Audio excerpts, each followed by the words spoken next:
Saudações. Eu fiz um áudio lá no Telegram intitulado Astrologia, Esoterismo e o Coroa Católico. Eu não pretendia tocar nesses assuntos agora nesse início do ano, né? Eu estou retomando as atividades no canal, mas como mais de um inscrito me sugeriu o conteúdo do Coroa Católico por algum motivo, e me enviaram áudios, vídeos e etc. para que eu entrasse em contato, eu achei que seria de bom tom fazer um vídeo, um áudio, né, pelo menos.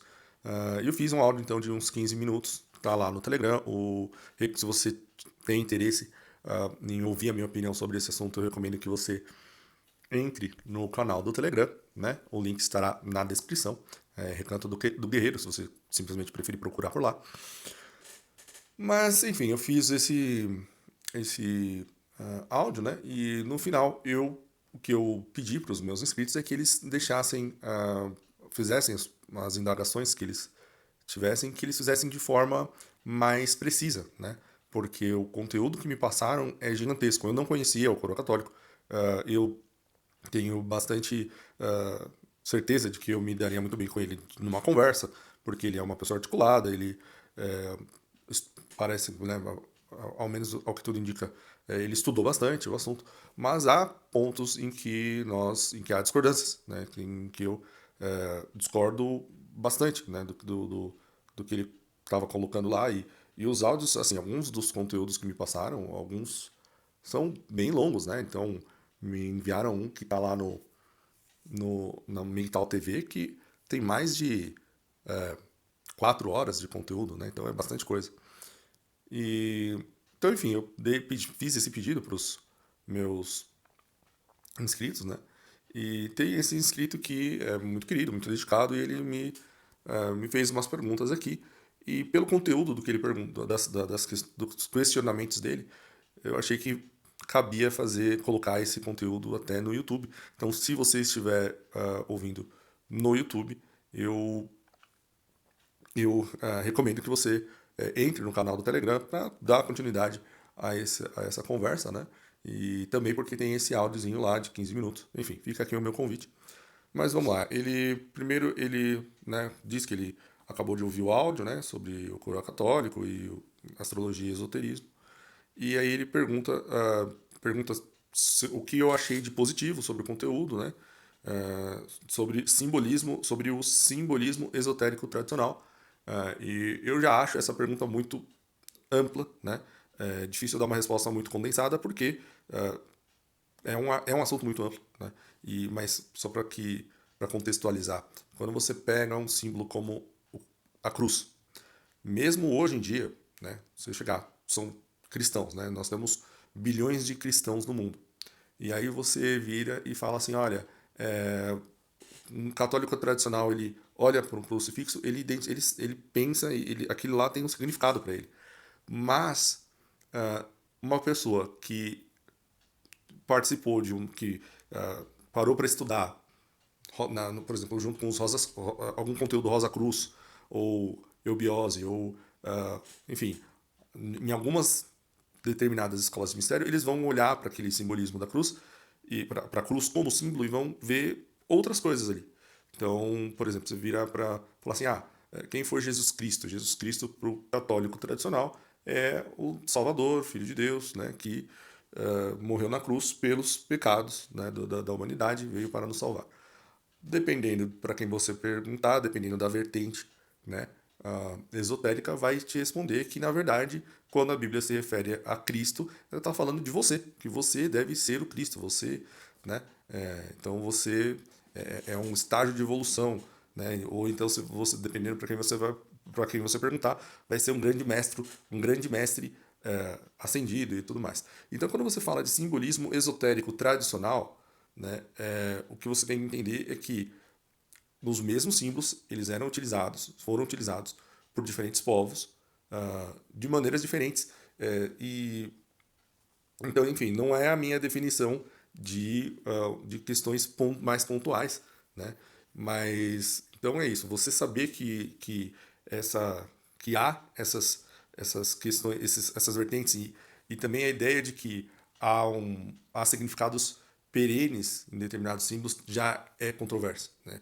Então, geralmente quando se fala quando alguém que é católico, né, e tem interesse nessas coisas, o que existe geralmente é isso, é uma tentativa de buscar nos símbolos do passado aquelas coisas que são inerentes e intrínsecas àqueles símbolos e que devem ser aplicadas assim, aqueles pontos perenes, né, que é a ideia da religião verdadeira e escondida do Hermes Trismegistus, no fundo, no fundo. Por isso que você vai ter algumas vertentes católicas mais tradicionais que vão condenar esse tipo de tentativa, né?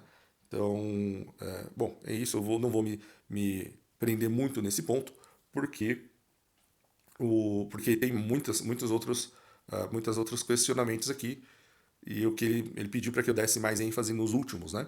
Então ele também quer saber, ele pergunta alguma coisa sobre as tradições espirituais e a gnose. Então foi o que eu falei, eu mencionei brevemente aqui, essa ideia de que a gnose significa conhecimento, mas é esse conhecimento escondido.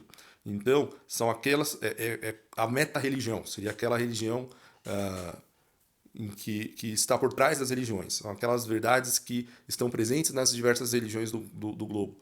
E eu tenho um vídeo aqui no canal que se chama, cujo nome, né, foi que eu dei o nome de Santo Agostinho, o Triunfo de Santo Agostinho sobre Hermes Trismegistus, algo assim.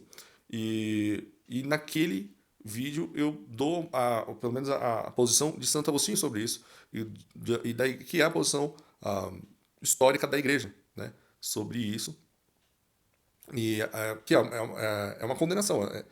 A igreja condena essa ideia, essa lamentação de Hermes Trismegistus, né? De que porque a ideia seria de vertentes daquela do que está lá do que pelo menos o que Santo Agostinho condena de forma mais específica, que ele aponta, olha só como isso é coisa realmente demoníaca, como isso daí não pode ser isso, né, ergo, né? Você não deve se endereçar, se enveredar por esses caminhos.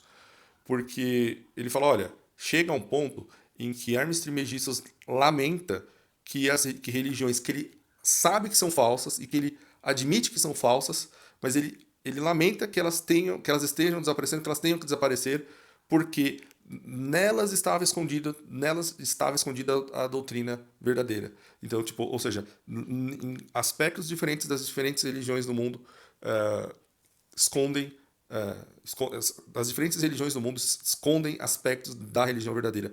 Ou seja, você só vai conseguir obter essas verdades a partir da iniciação, etc., da iniciação hermética, no caso, né?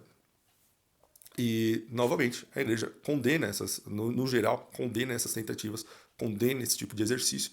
Então, eu acho que eu não vou me estender também muito nisso, porque, primeiro, para não deixar o vídeo muito longo, e também porque foi me solicitado, como eu já vou demonstrar aqui, que eu me prendesse mais nas questões, nas últimas perguntas que ele faz, né?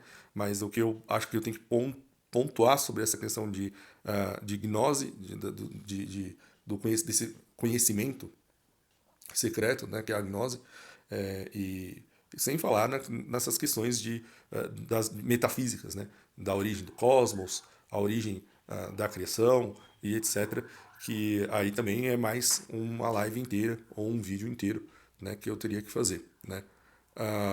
Então, se eu acho que eu já pontuei essa próxima pergunta dele aqui, né? E se tiver mais alguma coisa específica que queira que eu comente, eu vou pedir novamente para que deixe de forma mais específica, né? Essa questão agora. Tem algumas coisas do conteúdo do Coroa Católico em específico que eu. De novo, são muitas horas de conteúdo para eu saber exatamente o que se quer que eu comente dentro de um aspecto mais genérico como esse, mas eu vou dar um exemplo. Ele fala de algo que eu discordo não, que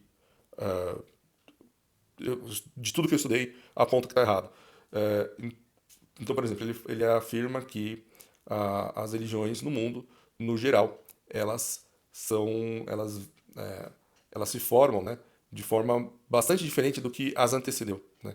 Então, e que geralmente vem por influência de seres espirituais do mundo sutil e etc.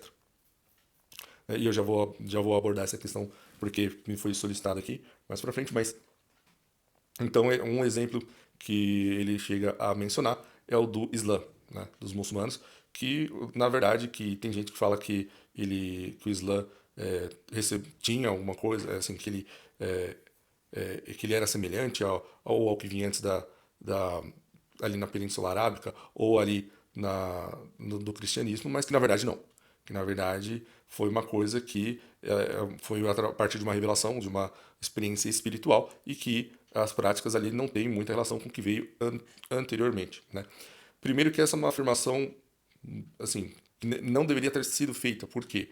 Porque das coisas que aconteceram no século nono e décimo, né, da nossa era, de Cristo, né, depois de Cristo, mas uma delas foi um expurgo, assim, os muçulmanos dessa época passaram a destruir boa parte da tradição que vinha anterior, que vinha antes. Então, os registros, se existiam dessa época anterior, eles sumiram. Mas o que os arqueólogos vão apontar e o que boa parte das escolas de mistério, e aí eu vou dar o exemplo do Melling, e assim, alguns autores muito renomados, alguns autores maçônicos, alguns estudiosos Rosa Cruz, maçônicos e por aí vai, de ordens de cavalaria e por aí vai, vão apontar, eu vou dar o exemplo aqui do Manly Hall, que na verdade não. Na verdade, o Islã ele é basicamente uma continuação, né, com uma outra camada, com um revestimento, mas ele é uma continuação da religião anterior, né, da religião que existia ali e que também contém esses elementos das escolas de mistério, que é da religião verdadeira, né? Mas que então e você vê alguns elementos claros disso. Então, por exemplo, quando você vê a Kaaba, né? A Kaaba é aquele culto acaba quando você vê os muçulmanos dando as voltas em cima daquele cubo preto lá que tem a pedra. Essa é uma prática antiga. Aquele lugar ali é um lugar de veneração antigo. O próprio nome que assumiu a palavra de Deus, né, na língua árabe, que é Allah, é o nome de um deus pagão anterior, né?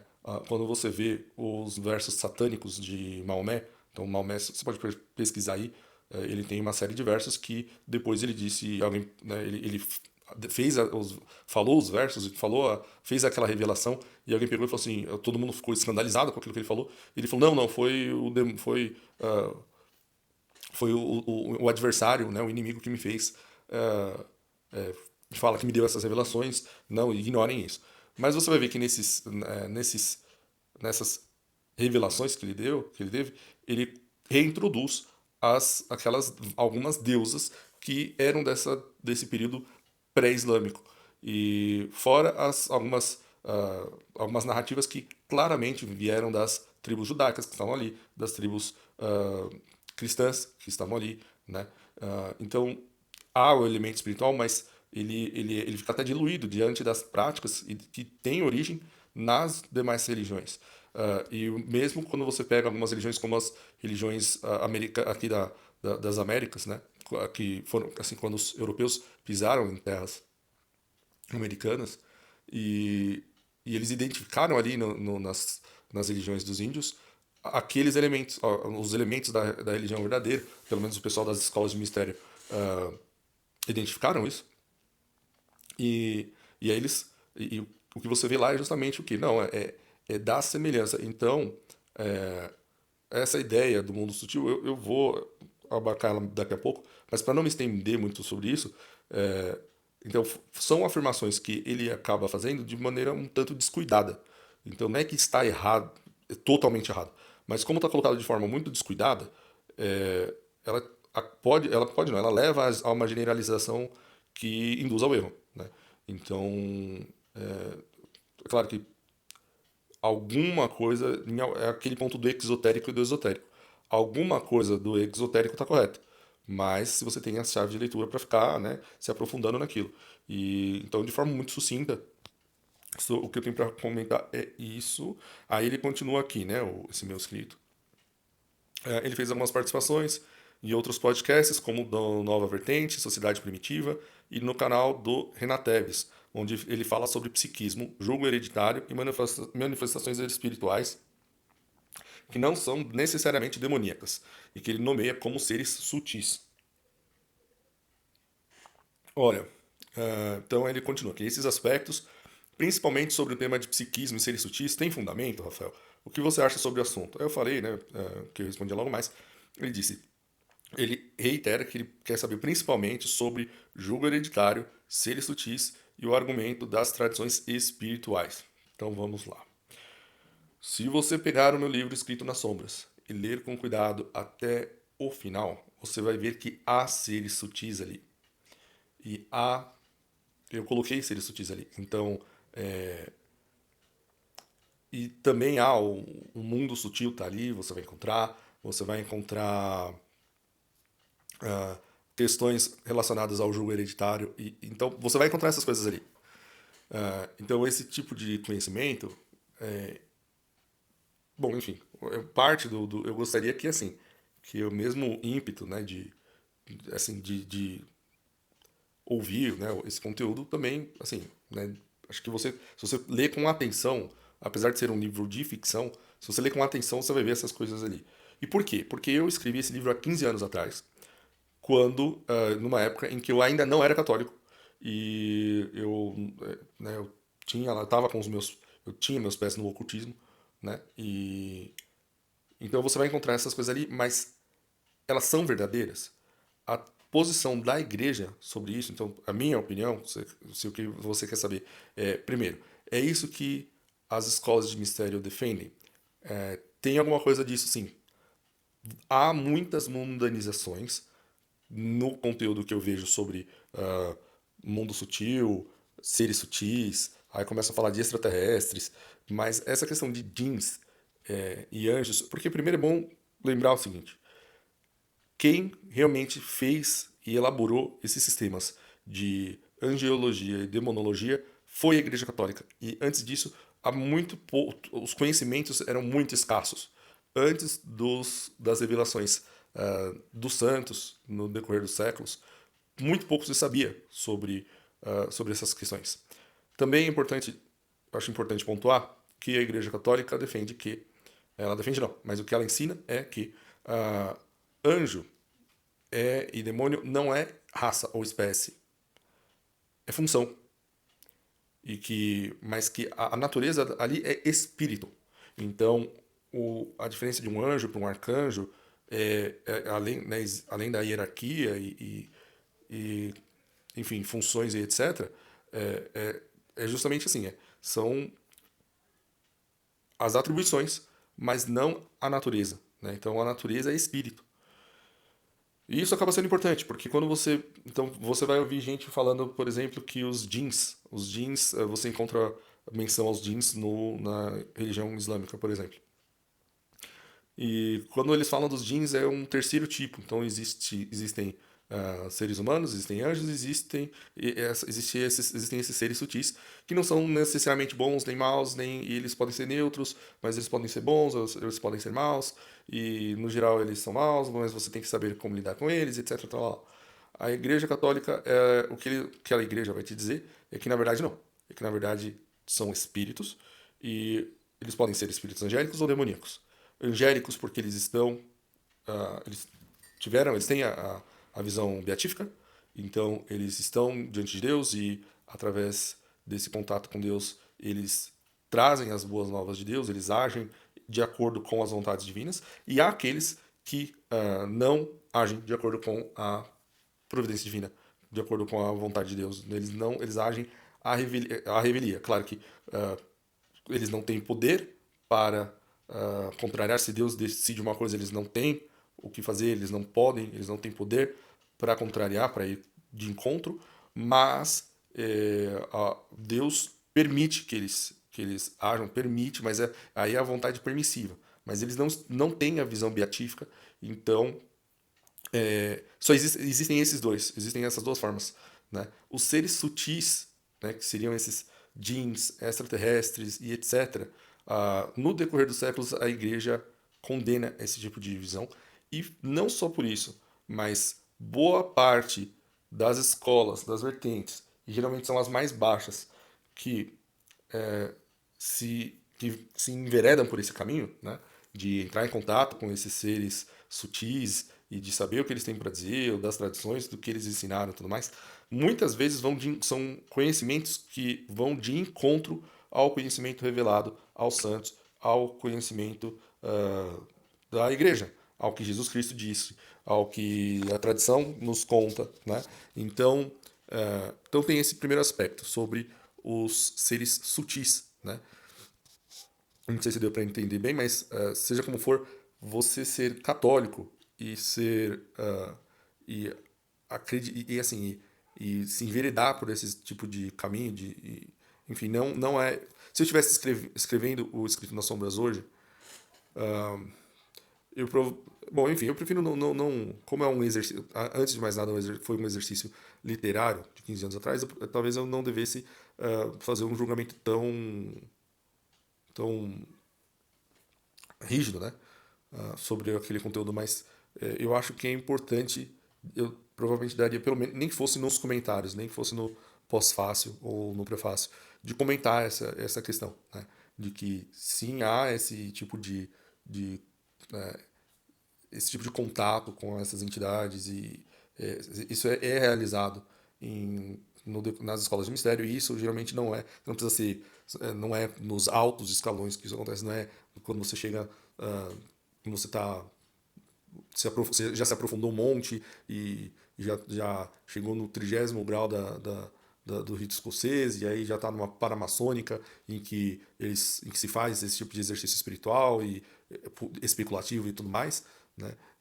Geralmente não chega aí, geralmente é muito antes que você sim, numa mesa branca vai ter gente fazendo isso, grande irmandade branca já vai ter gente fazendo isso, então assim, desde o início, né? Então aprender a entrar em contato com essas entidades, com esses seres sutis, né? É algo que geralmente acontece cedo, no decorrer em todas, por isso que quando eu me refiro a escolas de mistério é justamente por causa disso, porque não é uma só, todas elas têm elementos em comum, justamente porque elas partem da mesma origem, né? Que é essa origem gnóstica, hermética, né? E enfim. E aí a questão sobre o jugo hereditário, né? Não, ele falou de psiquismo também. Psiquismo é uma coisa interessante, por quê? Existem algumas coisas que existem algumas coisas que dão alguma base para algumas coisas que se fala sobre psiquismo esotérico. Porque assim, se você procurar psiquismo no Google, vai vir um monte de coisa que não é ao que ele está se referindo. Ele está se referindo a um psiquismo esotérico, que é a ideia de que tudo tem uma polaridade, né? Positiva, negativa, neutro, e que se você pensa, tem uma ideia, né, positiva, uma ideia boa, você tem positividade de pensamento, aquilo vai se manifestar, né, através das frequências, né? Tudo é frequência, tudo é onda, tudo. Então isso vai se manifestar no mundo de maneira positiva, né? E que isso interage com as demais coisas do planeta. Então, enfim, é mais ou menos por aí, né? Então daí que vem essa ideia de psiquismo, né? De forma muito resumida é isso, né? E a verdade é que há algum campo, sim, no corpo, no ser humano, né? Que, há um campo eletromagnético no ser humano que eu acredito que ainda vai ser estudado da mesma forma como a gente estuda o corpo humano, assim, a parte, a mão, o pé, os órgãos internos e etc. Então, existe esse campo eletromagnético. Agora, há algumas das coisas que são atribuídas a esse campo, a essa interação dos campos, é que eu acredito que sejam embustes, né? E não embuste, não estou falando um embuste do coroa católico, mas embuste de quem propaga essas ideias dentro das escolas, principalmente nas formas mais exotéricas do conhecimento. Porque, em última instância, se você prestar muita atenção no que ambos os lados descrevem no decorrer dos séculos, é que, em última instância, sempre há ação dos espíritos. Sempre há, sempre há o meio de ação, essas formas que são atribuídas ao psiquismo e que as pessoas gostam de imaginar que são em decorrência do que elas estão pensando ou fazendo, na verdade, são espíritos, são ações do espírito e dos espíritos, né? E, enfim, aí ele continua sobre julgo hereditário. Julgo hereditário seria aquela ideia de que você, na verdade, tanto a Bíblia quanto a Igreja Católica, eles ensinam sobre espíritos geracionais, né? Então, o que são espíritos geracionais? É um demônio familiar e um anjo familiar, né? Então esse tipo de coisa existe, mas quando nas escolas de mistério se fala de julgo hereditário, é quase como a ação direta de um espírito no outro, de um pai para um filho, né, e desse filho para o seu filho e por aí vai, né? Então você vê, por exemplo, o alcoolismo, coisas como o pai é alcoólatra e aí o filho cresce e vira alcoólatra e aí depois o outro vai e vira alcoólatra. O que a igreja ensina, o que a igreja explica é que isso, muito provavelmente, se você quiser quebrar esse ciclo, você vai ter que recorrer a um exorcista ou vai ter que recorrer à intervenção da igreja, porque, porque quando isso acontece, e não é tão frequente assim, mas quando isso geralmente é em decorrência de ação demoníaca e de demônios que ficaram ali na família, e desses espíritos que estão ali e que que obtiveram permissão para agir ali por mais de uma geração.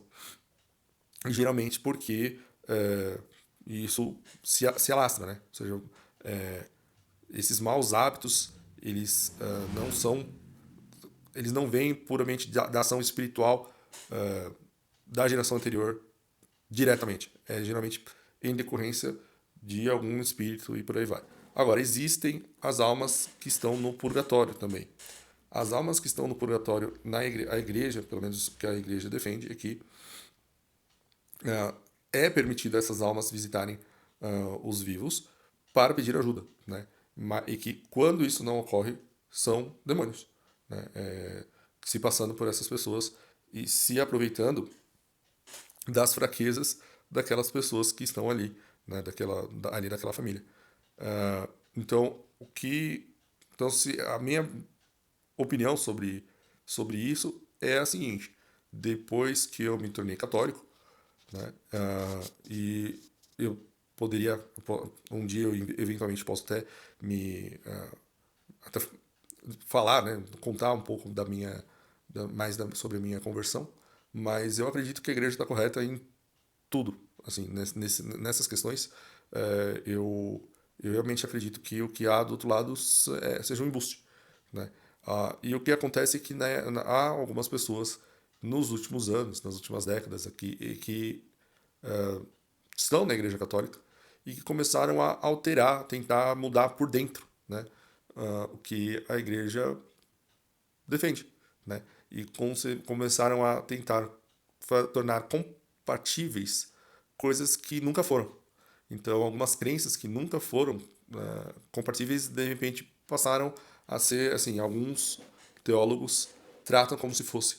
Então, é muito difícil você exigir dos fiéis que eles acreditem em coisas que gente na hierarquia da igreja não acredita. Então, por exemplo, você não há muito tempo atrás, uh, os, você tinha o padre Quevedo recentemente também um dos chefes lá dos jesuítas, afirmando que o demônio não existe, né? Então, assim, chega no ponto e é aquela história, nossa, então o que você está dizendo, o que você está sugerindo é que o Padre Pio se espancava sozinho, através da atividade psíquica, né? Ele tinha um barato muito doido e se espancava de madrugada, que é uma ideia absurda, né? É uma ideia absurda. E não tem respaldo no decorrer do século, na experiência narrada pelos santos, não pelas revelações aos santos, as revelações às videntes, a prática da igreja no decorrer dos séculos e dos milênios e por aí vai. Então é isso, né? Eu não já está um tanto tarde. Eu espero ter dado uma pincelada nesse assunto, né? E deixem aí nos comentários o que vocês Se vocês têm alguma coisa que vocês gostariam que eu comentasse mais, que vocês acham que ficou confuso, né? E na medida do possível, na medida do possível, eu vou tentar respondê-las, né? Mas como eu disse, eu não tinha intenção de abordar esse tipo de assunto agora no começo do ano, mas se havendo demanda, eu acho que eu posso, né, desviar um pouquinho da rota para esclarecer, pelo menos, quais são as minhas posições com relação a essas questões, ok? Então, fico aguardando mais dúvidas de vocês. Faço novamente o convite para que vocês entrem lá no canal do Telegram, né, o Recanto do Guerreiro. O link estará na descrição, ok? Então eu vou ficando por aqui. Um forte abraço, fiquem com Deus e até a próxima.